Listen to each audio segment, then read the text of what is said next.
Hi, I'm Connie Whitman, your host, and you're listening to Enlightenment of Change on webtalkradio.net. As always, very happy that you're joining me this week. So my quote today is actually by one of my most favorite leaders in the whole world, and it's Wayne Dyer. And Wayne says, change the way you look at things, and the things you look at change. I know that's one of his most famous quotes. Would you agree that for every business in this global economy that we function in, sales is absolutely a key component to the success or the demise of the organization?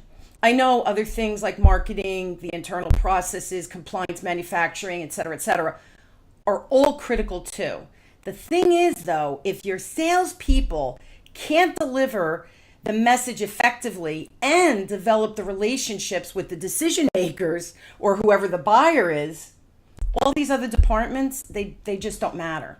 So why are people afraid or ineffective sometimes when it comes to sales conversations? And would you be surprised to learn that there is actually a psychological component to every sales conversation? Now, I go back to the quote, change the way you look at things and the things you look at change. What if you were able to understand that psychology just a little better and then be able to change the way you look at sales? Do you think that maybe your sales conversations would change? Well, I do. So stay tuned as my guest unravels for us today the psychology behind money and the sales process that may be getting in the way of you having that financial and business success that we all look for. My guest is Lorianne Reeves, second time on the show. Lorianne is a sales and business strategist, professional psychotherapist, speaker and writer, and premier success coach.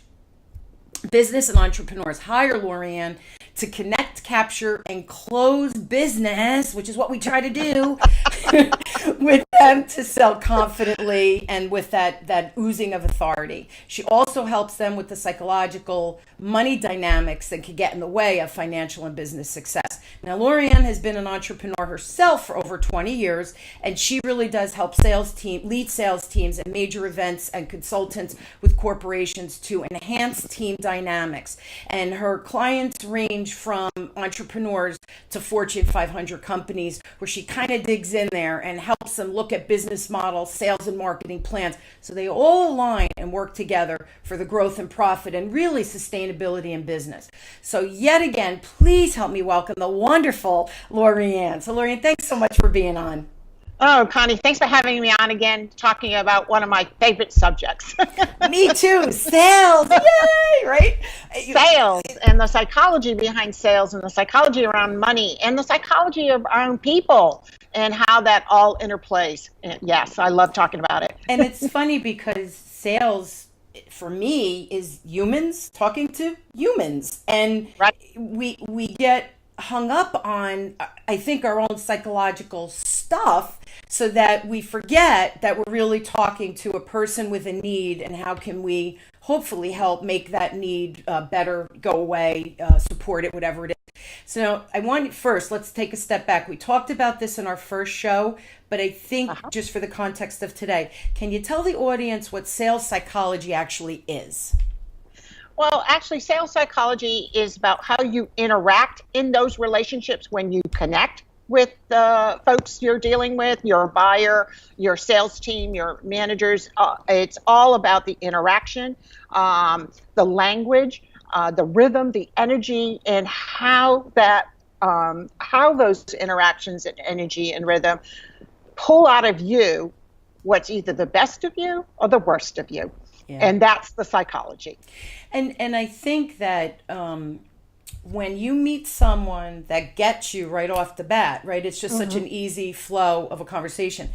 Right. When it's a little bit, the person is maybe opposite of our style and how we communicate, fear, I think, creeps in. Fear is the number one factor, because first of all, even as a culture, we don't have a healthy culture around money. We don't talk about it. It's secretive. We don't tell our spouses what we buy. We say, oh, no, that's not new. Corporations don't talk about raises. You're not supposed to talk about how much you make, even though you're sitting in the same position as someone else. So there's a secretive psychology around money that overlays everything around sales and sales psychology. Yeah, it really is all the same topic, right? Because it's money. Where do you Right. see, where do you mostly see this showing up in someone's business? Sometimes examples help the listeners going, oh, that's me. Yes. So if you hear yourself knowing that you need to follow up and say, I just don't want to bother anyone, that's a red flag for you're not feeling good inside about yourself. Maybe it's most people in sales and most people entrepreneurs sound very confident. You see that on Facebook and Instagram, and when they give their 60-second when they get up at a networking event. But if you're hearing flags like, I don't want to bother anyone, it's 2 weeks, you should have followed up 2 days ago, you put off looking for new business, anything like that lets me know internally it's probably a self-worth issue. You are not believing in yourself at a deep core level, and that's a psychological issue that's showing up in the sales process. You know what's funny is whenever I took this networking class last Christmas, and it was about a 10-week class, and it was an online, so we Zoomed and we got to see everybody, and everybody was struggling with getting out there and telling their story. And I remember because I sat quietly, right? And I remember in one of the meetings I said to the facilitator who was our coach, and I said, can I just interject? He's like, sure. And I said, I'm listening to everyone, and I totally understand. You're also passionate about what you're creating. You're having a conversation with someone else who potentially might need it. And if they don't, they might know somebody who does. Right. It's a conversation. And I said, you're getting hung up on the word sales, and sales is nothing more than really good, deep conversation. So I think we put our own barriers because of our fear of it's sales. Right. And then it's got a bad word. It's got a bad rep. It absolutely does. Bad rep, and then in the greater industry, we see a lot of people not using that word. They may use client enrollment or something else. And what happens is we actually take away from the fundamental piece around business. When you open a business, it's there to make money. And I tell my clients all the time, no sales, no money, no business. But psychologically, you overlay everything, and humans do it all the time, and they overlay almost always on the negative, unless you train yourself not to do that, and you are really clear on who you are as a person, and when a block comes in, you recognize it. So that's how you get around it, when you are so clear, knowing yourself, that you can overcome or call out loud, say, you know what, I should have called you 2 weeks ago. I apologize. That's on me. Where can we pick that up? It's that easy to regroup when something gets in the way for you. And I think people know their business, whatever that is. So then they say, well, I'm not a salesperson. And for me, if you're passionate about your topic, then to sell it to me, because I've been in sales for 35 years, I think that passion, it ignites the relationship. And I think it allows people to see who you really are, because you're so passionate and you come alive when you talk about whatever the topic is. I totally agree, Connie. And I think the thing, you'll see that, and then what you'll see is not say to that person or that company, what's the next step for us to take that further? It's that simple. And people think if they hear the passion from you, they'll automatically buy, but you really have to ask. You have to ask people. And it doesn't mean buy my crap. It means, what's the next step for us to just go to the next level? Do I need to talk to a higher manager? Do we need to have a group meeting? Do you want to hear more about my services? All of those are easy questions in the context of selling, but somehow people don't view that as easy. Yeah, and I do. I think it goes back to our own self-worth issues. It goes back to fear. Fear is very strong. It's a strong motivator. It's a strong demotivator to say, oh, I'm not going to make that call today. I'm not having a good day, or whatever it is. In the sales conversation, me with my client, where is the psychology actually happening? The psychology is actually, I think we do a really great job of connecting. When I talk about connection, capture, close, I think we're great at connecting. We love people, or, most of us, at least in the business context, are somewhat outgoing, passionate, like you said. And 90% of us do that piece great. But what happens sometimes when you don't take it to capture and close, you become a professional friend and no one's going to buy from you because they just think you give advice or you're passionate. So the psychology comes when you go from connection to capture. And then when it goes from capture to close, it escalates, meaning there's more psychology involved. Any business under, I'll say 3 million, 5 million, because you're still interacting with a lot of principles at that point. You don't have a lot of layers. It's all about the human psychology and interaction with yourself and whoever you have to speak to. So when it comes to capture, I like to try to focus on, you need to move from connection to capture by becoming a problem solver instead of, oh my gosh, how do I ask them if they want to talk to me more? Because when you do that, it becomes more about you. You have to make sure it's more about them and actually dig in and see how you can be that problem solver for them. It's funny because teaching sales, and I say that, you know what our secret weapon is? Mm-hmm. Questions. Right. The right questions. And those big open-ended questions. So it's not like, who are you? What do you need? Then it becomes 20 questions. It's like, shine a light on me. Let's make it an inquisition, right? If we can ask really good open-ended questions. So I ask the question and I go into listening mode. That person is going to tell me everything I need. So by the end of the conversation, if I have the ability to truly help them with ever my product or services, it becomes a neon sign, right, Lorianne, where what they're telling me, I'm like, oh, I've got that. Oh, I can help this person. Yes. And, I always start, I'll give a couple of questions I think are helpful. When I go from connection to capture, I always want to make sure that they want to listen to what I have to say. So after connecting, whether it's one-on-one on the phone or in a networking event, would you want to hear about my services or my product or what I have that may be helpful to you? So once you get the buy-in, most people are curious, they want to hear. Sure. And if someone says no, you just say, thank you very much. And thanks you move for your on. time. Yeah. Thanks for your time. And so I always like to, tell me more about you, tell me more about your business or your team, and then asking what's worked well in the last 6 to 12 months and what are your biggest challenges in the last 6 to 12 months. Just that will tell you where you can shine. Absolutely. I mean, there's a lot of series of scripts that I help folks with that go more in depth depending on the scale of the sale. But just that gets you going. And then you can know where you can be the most helpful and be that key problem solver for them. So that's the psychology there. Yeah, and I like, Lorianne, how you started with the positive. What has worked over the past 6 months?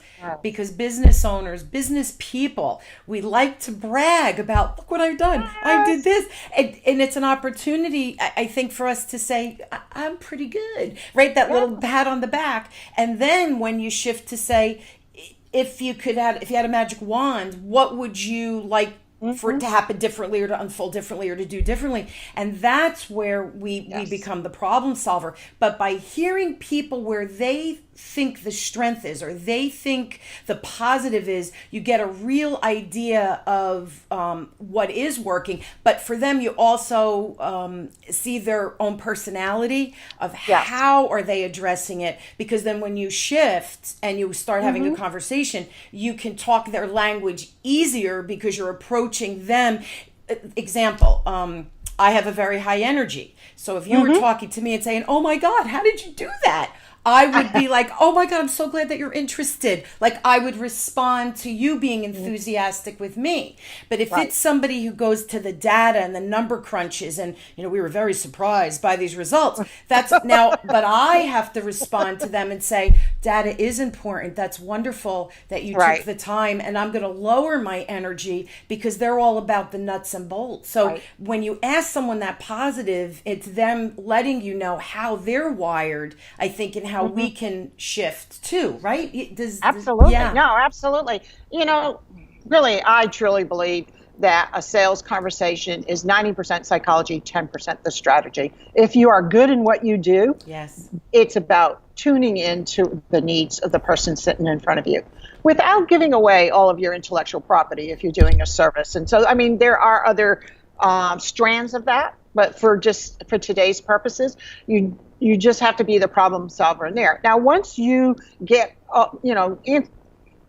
give all the great questions, have them answer it, and you can help them, there's nothing wrong by saying, I know I can help you. Would you like to hear how I can help you? And right there, you just let them know that you are the expert in the moment and that you can help them. And everybody wants to know what needs to happen next for themselves, whether they buy from you or not. And so it gives you the opportunity to go to close and close. More of the psychology is in the close. It even ratchets up higher at that moment. Yeah, because I think once we shift, Lorianne, then it becomes somewhat the buyer's psychology that we really need to be aware of. Can you talk a little bit about that? Because I really think that's important. I think that's where we get stuck. We know me. What about them, right? Right. And really, in a sales conversation, it should be 90% them, Always. 10% you. Always. But when you get to the close and then you walk through that, how you can help them, once you say, I know I can help you, here's where I see the gaps for you, here's where our service or product can help you, and you ask, and then you actually, what about that sounded really good for you? And they tell you that, or if they say no, the psychology there is just knowing when to pivot depending on that answer. Again, it's not about you, it's about them. If they give you a wishy-washy answer, you've got to go back and shore up what you can offer in terms of the value. But if they give you a positive answer at that point, great. Are you ready to get started? And here's the biggest psychology. It's very practical, though. Once you ask for business, you've got to keep your mouth shut. You've just got to keep your mouth shut, because in that moment, that buyer psychology, what they're doing, okay, this is what she said, this is what he said. They're thinking about the money, because at that point, you've given them the price. They're thinking, well, I don't have it right in my bank account, but that doesn't mean, and they need time to adjust. That's the biggest buyer psychology advice I can give you, is let them speak first. And when they speak first, after you've done how you can help them, then it gives you an indication of where their psychology is. Yeah, and everybody says make them talk first, but what happens is silence. Yeah. They're not responding, and then we start talking, and then what happens is we talk the customer out of the sale. Didn't you speak first? You lose. You lose. That's right. And it's because you're not respecting, and that's not intentional, No. but you're not respecting their psychology and letting them go through and adjusting. The other day, when I was on the phone with someone and they came on as a client, I did exactly the same thing, and she goes, oh, okay. And she didn't really say okay. She went, But I had to ask, does that mean you like this? Sometimes you have to get clarification. Are you ready to get started? Oh, she goes, oh, yeah, I'm ready. Let's do it. But, you've got to pay attention and actually just say, what does mean? Sometimes they're just thinking what she was doing. She was thinking through when she wanted to start, how she was going to pay for it, whether she was going to, move money around. And you have to give people the ability to think through. The silence is not to manipulate them. The silence is for them to be able to think and give you the right feedback in that moment.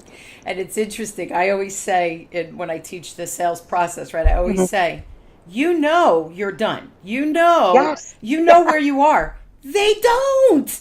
Can you just give them a chance to catch up to you, to say, oh, you're done with your solution.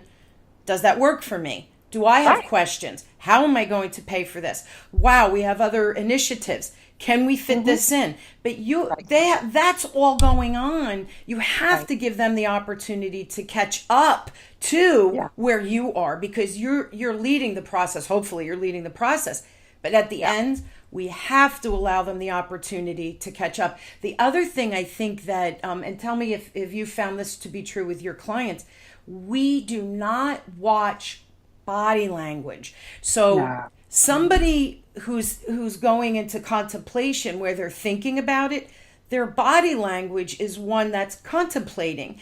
It's not one of cross my arms and become defensive. So but just watch body language and you'll almost see, if you pay attention, the wheels in their mind thinking, right, Lorianne, to catch up to where we are in the process. And do you find that to be the case with your clients? Absolutely. So what will happen is if you're in the room, you will see someone kind of bring their eyes up to their brain because they're actually thinking. They're actually thinking.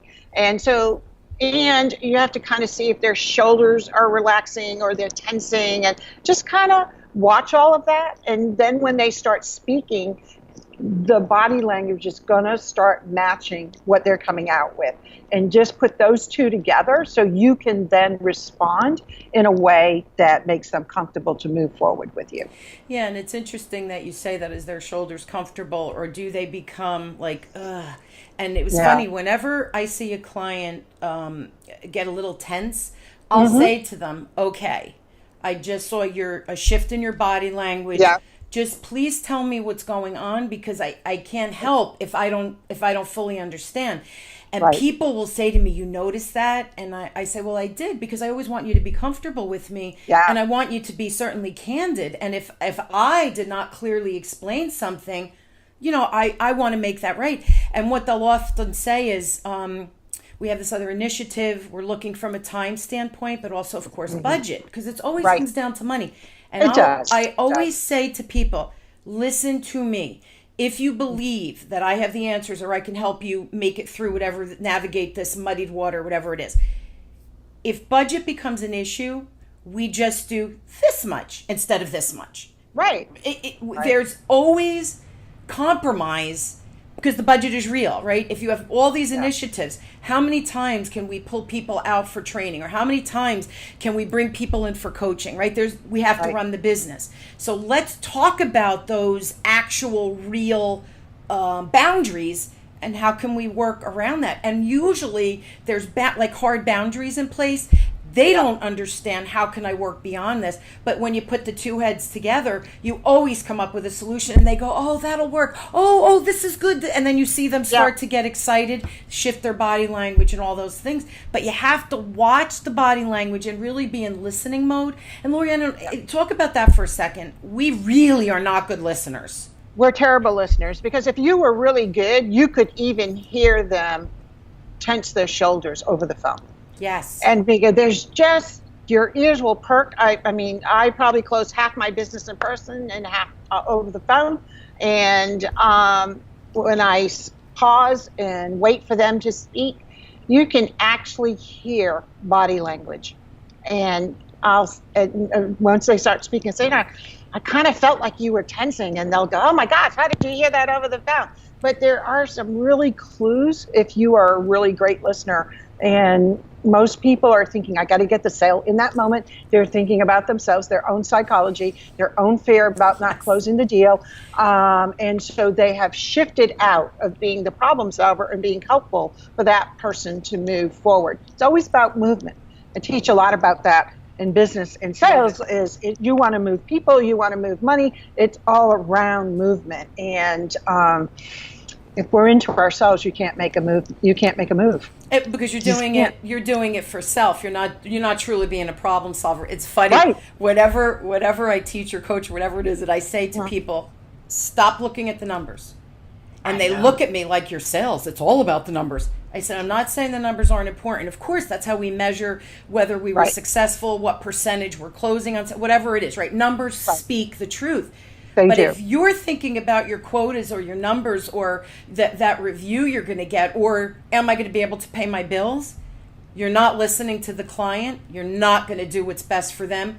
You've lost the sale. So the less we think about the numbers and quotas and my own personal budget, and we truly are present for the customer, you become so much more exponentially successful, because you're really doing, whenever you do what's right for the customer, you win. And even, here's the other thing too, Lorianne, I bet you find this, maybe now isn't the right time for you. And you say timing is everything in a business. So then you say, let's reconvene. Can I follow up in 3 months? Let's Right. see what shifts. But now I'm building a further relationship with you over that period of time. So when the timing or the budget or the initiatives Right. slow down, you're in a position to move forward. So I want to ask you, what, we're told relationship, build the relationship. I teach that too. What's the psychology around taking the time to really build that relationship? Well, you'll know that person's at a deeper level. You'll also know their needs at that company, that team at a deeper level, and you'll anticipate quicker than they will what their next need is, and you will be with that company, with that person for a much longer time. So that's why going back to the listening and understanding if a potential client or customer says something to you and it doesn't match with what you were just talking about with them, that there's a disconnect. Right then, that's a red flag to let you know from a relationship psychology standpoint that they didn't connect with what you just said. So there's all these little things that you can watch for in the relationship and making sure that what they're saying is matching what was just said before. Because again, it's about movement. If you get a disconnect, you've just stopped. You have to take responsibility for it because you are the one in your leadership position about closing that business. So you have to kind of come around and ask about that in some way. That's what's really important. And agree 100%, Lorianne. How would you, if I see that, whoops, we just did this instead of this in the conversation, and what they just answered was not what I was asking, or wow, they're commenting and that is not what I meant. How do you go back and say, like, oops? Yeah, I actually do say, oh my, maybe I just didn't hear that right, because it doesn't feel like what we were just talking about continued. So I feel like we're in a stuck place. And so how are you feeling about what you just answered? Is there something that I missed? Is there a piece of information you were thinking about in your head and it didn't come out? Because sometimes that does happen for folks. So I think a lot of salespeople would let that go and try to oversell in that moment, where you just have to stay with the relationship and call it in a gentle, professional way. It was interesting. Body language, I know. We could do a whole show on that, right, Lorianne? We could. Oh my gosh. It's I think so this important. Is what my little rant for 10 seconds is: sales and all the components around it, because there's so many layers to it and so much movement around it, to get such a short stick with so many business people that they just don't pay attention. They don't take it seriously. And then they wonder why they're not making money. And it's just like a real disconnect for the industry. And I do blame some of that on social media, but I blame it on also our psychology around being fearful, being visible, being, the self-worth issue we talked about. So that was my rant. Sorry, I went off. And I love that rant. You know what, Lorianne? I have worked for 36 years on my own self-worth issues, on my own money issues. Because here's the other thing, right, Lorianne? We all have money issues. And people who are listening go, not me. Oh, yeah, you do. You do. We all do, because, we were told as kids, money doesn't grow on trees. We can't afford that. That plays on the psychological underlying emotions of the child's perspective in there, but we're carrying that forward because it's a deep-rooted thought process. Yeah, most people in business, about 80% of them have some underlying poverty unconsciousness, I should say, that carries over with them in business, and it is a true psychological dynamic that stops people from reaching their financial goals. So if you don't have the right money in the bank versus what you do, because you're really good, or what you sell, then there's a psychological problem. I'm still working on mine, Lorianne. I just talked to someone the other day about doing this 5-day deep dive in February, because even though I have this background, I always know for the next level, you've got to do the next thing. So I always tell people new level, new devil to deal with when it comes to money and sales. I love that. New level, new devil. And it's so funny that you say that, because we really are works in progress. I really believe that. And I think with every year that I age, I go, oh, that's what that meant. And you think to yourself, why didn't I get that 5 years ago? Because it's 5 years later. You have 5 more years of experience, knowledge, wisdom, whatever you want to call it. So I think new level, new devil, because, and here's the other thing too, Lorianne, and I know with myself, all of that self-development, it's a lot of work. It really is a lot of work. That's why people don't do it. It's very hard. It's very in your face. And that's why people don't want to do it. People hire me because they love that psychology piece around what I do around sales and money. And then there are people that run from me because they'll tell me, I just don't want to do that kind of work. And I always say, good luck, because you can work hard and still get ahead, but it's going to be working hard, struggle, and you'll never reach the financial goals you really put out there for yourself. Well, it's pay me now, it's pay me now or pay me later. I don't mean you, right. I mean self. I'm going to either put the time in now or I'm going to have to put it in later, or it's always this upward struggle where we're the boulder pushing uphill all the time. And I don't want to live my life pushing that boulder uphill all the time. No. Oh, absolutely not. We do it enough as it is. We catch ourselves. We do something about it. But your business doesn't grow unless you grow. You vibrationally, energy-wise, all that. Not woo-woo. It's just what it is.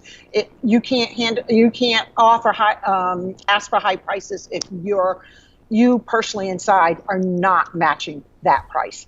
And so you're right. That's why it just fix yourself, develop yourself, and your business will grow. And just well said. And we're actually out of time, but I do want to give, because that was you planned that ending. It was so good. It was perfect, Lorianne. So here's the deal, guys. If you'd like more information or insight, because Lorianne, we met at a networking event, and Lorianne, right, you were the speaker, and I think I've said this before. Every time I go to these networking events. And you walk in, I always get there early because I'm if I'm not 15 minutes early, I'm late. That's my world. And I always put my stuff down and then I start to look at the vendors and I go introduce myself and I always want to support the local vendors.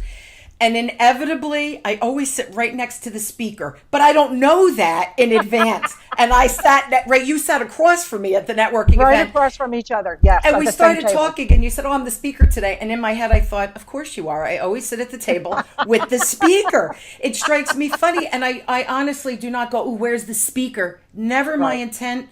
But I always end up with the speaker, and I think it's so that we do meet, we do have these conversations at the networking event, because then I say, I think my listeners would love to hear the psychology with sales. Wow. Like that is an awesome take. I know sales, but I don't have a psychology background. So I was like, tell me more. And I knew the listeners would love it. So if you would like more, I love it. If you would like more, Lorianne, go to her website. Of course, it's www. And then it's LoriAnnReeves.com. And Lori is LORI ANNE, and then Reeves, all one word, and Reeves, REEVES, again, all one word.com. If you'd like to email Lori and you have a question or need insight, reach her directly again at Lorianne at LoriAnnReeves.com, and she will be able to give you that insight as well.